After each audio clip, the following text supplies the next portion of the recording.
If you got a vinyl plank flooring project that's bigger than one room, which most of them are, I think this is going to help you out quite a bit.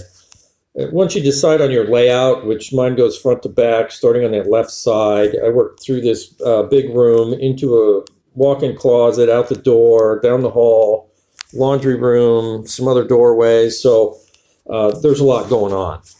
First things first, happiness is having the right tools. You'll need something to cut your door jambs off. This is a Dremel oscillating saw with a nice wide wood blade on it for cutting the door jamb bottoms and door casings off with, so you can get your flooring under there. Next is a nice sharp chisel for super sharp, razor sharp, if you can, brand new, for adjusting the groove on some of the flooring where you're going through the doorways. You might have to take some of that groove off. I'll show you that here in a minute when we get started. If you're using the score and snap method on your flooring, I like this carbide tip scoring tool. This particular one has 3 tips on it. I like this a lot better than razor blades, just because you're constantly changing your blades and breaking your razor blades. This way, that scoring tool is going to last for a good long time, if not forever. So next is this tapping block, this hard plastic tapping block. I prefer these. This one's extremely versatile. I think all of them are pretty much the same as far as you can tap together just about any floor with these things, and they're nice to your floor, and you can hit them pretty hard. You can use the scrap wood tapping block method, but you're going to be smashing them and constantly making new ones. So I like having the tapping block. It's just the one thing I have to worry about where it's at, and I keep it with me. So you're going to need one of these for sure. Pull bar, mostly for your last row. When you get too close to the baseboard, you hook the one end and you tap the other end with your hammer to help them seat together. If you need to get a closer look at these things, I got them in the description down there if you want to look them up, these tools. My first row I started, once I got it lined up, what I do is I'll screw it to the floor. About 3 drywall screws in each piece, rather than shims. Shims are always falling over, and you're constantly moving around. So I screw it to the floor. If you're doing it this way, just make sure if you're poking holes in it, you get it under the holes are underneath your quarter round or shoe molding. I start left to right first. I'll hook that tongue into the groove, and then I'll get it started on the long side, tip it up and get it started, and then finish it off with a tapping block. A couple of taps. I like going in one direction. I don't like tapping side to side if I don't have to. This particular flooring goes together better this way, I think. Cutting pieces, this is the way it goes. You can measure each piece, or what I do is I'll just turn it around backwards where it goes, lay it down, and then put my square across where I'm going to cut it, which is halfway onto the adjacent groove side of the adjacent piece there, about halfway, and then score, obviously score it a couple times and snap it. I get you a better look at where I'm cutting this thing, which is right halfway on the on the groove of the adjacent piece. That'll give you about a 1/4 inch gap on your next up against the baseboard there. If you got an angle wall and you're lazy like me, what I do is I'll take my starter piece, hold it to the width of a scrap piece away from the wall, and then just use that as a template and just mark it, and then cut it off that way, and that way you're not guessing on the angle or whatever. And then you can take, if you got more than a few pieces, you can take your cutoff, the piece you cut off the previous piece, and use it for your next starter piece as a template. Mark it and then cut that. Your next piece, well, when you get to the end of your angle and you're up against a transition part there, I'll line it up where I want my piece to end up. I'll mark my angle on the long side there, and then measure where I want it to stop, where it's going to stop from there to the square side, and then just transfer that to the top. and mark that, and then just connect the dots.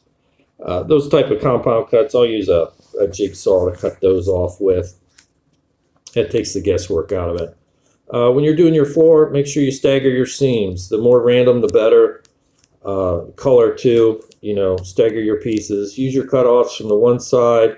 Use them as starts on the other side. You don't want a bunch of seams lining up. Now keep it looking nice.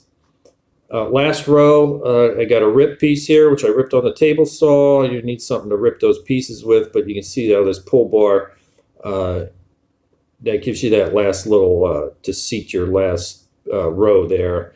You use that as a tapping block. So your door jambs, take a piece of scrap with your door jamb cutter, whatever it ends up being, and work your way around each side, and then clean out from underneath it real good with a screwdriver or shop vac, whatever. So you got room to get your flooring underneath your door jambs. This one, door jambs, if you got to do two pieces, these door jambs are going to try your patience, so take your time. You're not going to be able to tip them up like that to get it started.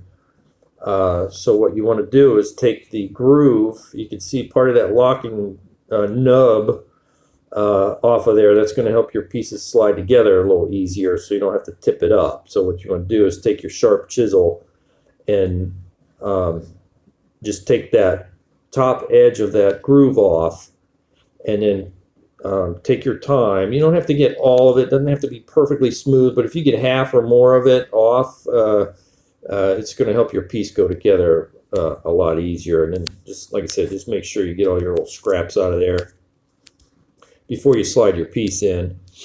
And then you won't have to tip it up to get it in there. This piece, I'm going to do all one piece. You can do two pieces if you need to. I just want to be under here enough to where you're not going to see it. I'll score and snap that off. And then what I'll do is take some glue and run it in that groove where the two pieces go together. And this is going to help that thing stay put, because we took off part of that locking system.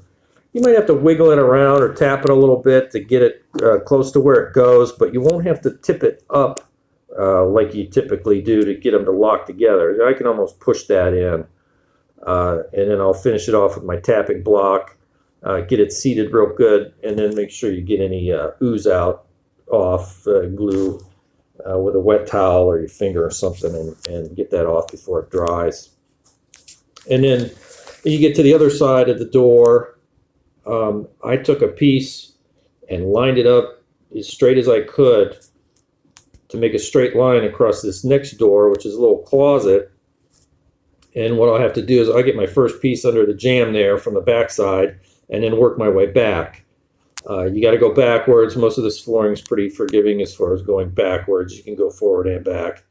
So you can see I got all my pieces in, and then I put some screws behind my last piece there to keep it from moving, so I don't have to shim that. I got them behind because I got a little bigger gap there, but I got a pretty fat molding going over top of that, the quarter round. So after I got that row done and up under the door jamb on the one side, I hooked another piece to extend my straight line into this other room, and then I'll have to work backwards to that back row, and then so I can work forward again. You gotta go back to go forward, kind of thing. You can work from both sides of the jamb if you need to. This one, I got a little sliver I gotta get in there. I'll probably two-piece that, which you can see I got it, after I cut it and everything, I got it in there and locked together. Every door is going to be a little bit different. This one just happens to be this way. Hopefully this will help you. This side I got, I'm working from both sides. It doesn't have to be all in one piece. I'm working from both sides and start at the jamb and go out. This one you can see I got my notch cut there. That little sliver is going to go under the jamb. And then the front part's going to go under that plinth block and stop short of the baseboard there. So just go easy when you're tapping these. And then the transitions, this transition from the floor to the tile, I don't like the plastic bar that goes on the floor. They always break. I have to pre-drill holes to fasten it to the floor. I just don't like this application, but you got to do what you got to do. This comes with it. So take your time with those transitions. They're kind of trying as well. Same thing here at the staircase. There's not enough room for quarter round or shoe molding, so I got to use this transition piece around here as well. What I do is I'll put a screw behind the tip of the piece, so when I tap the next row in, I'm not moving the whole floor. You make sure you get wherever you put these screws, you get them all out when you're done before you put your shoe molding, quarter round transitions in. Here's a little tip, it helps me out. This molding here, it's like a hard plastic with like a paper thin veneer on it, paper veneer. So hard to coat this kind of stuff. It's not like wood, it's a little more fragile. What I'll do is I'll take a dark stain marker or something to match the color, and I'll just color the front edge of that a little bit. So when you put your inside corners together or your outside corners, if you have a tiny little gap or you know, they're not fitting together super good, like if you get a tiny little piece of it showing like that, you know, you're going to see it like a sore thumb. So I put a little bit of color on there, so if it is open just a fuzz, it's not going to be, you're really not going to see it actually. Same with your outside corners.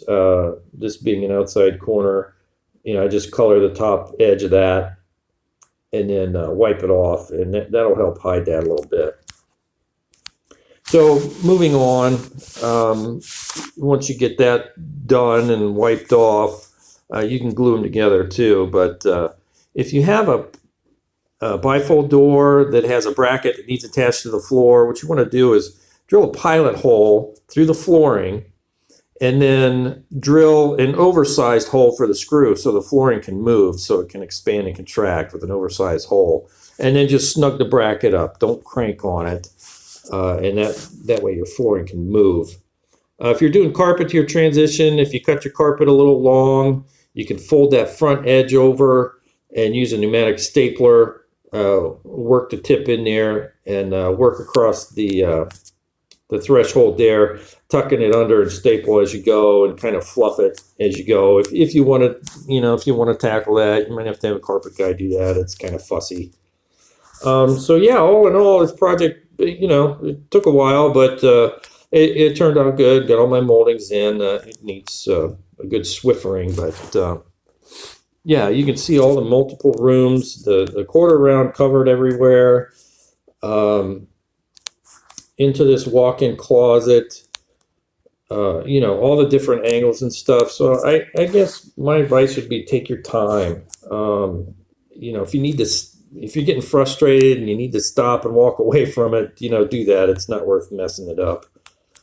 My moldings up to the stairs there, up and around into the closet, and then the second floor laundry room. This is kind of challenging as far as flooring goes, but as far as your transitions in the doorways and stuff, you just want to make sure that you're under the door with your transitions, either halfway or all the way under the door. And yeah, I think it turned out nice. The bathroom up here on the right, I had to butt my stuff up against tile, so it didn't work out as good as I had hoped. But yeah, good luck. Hope that helps.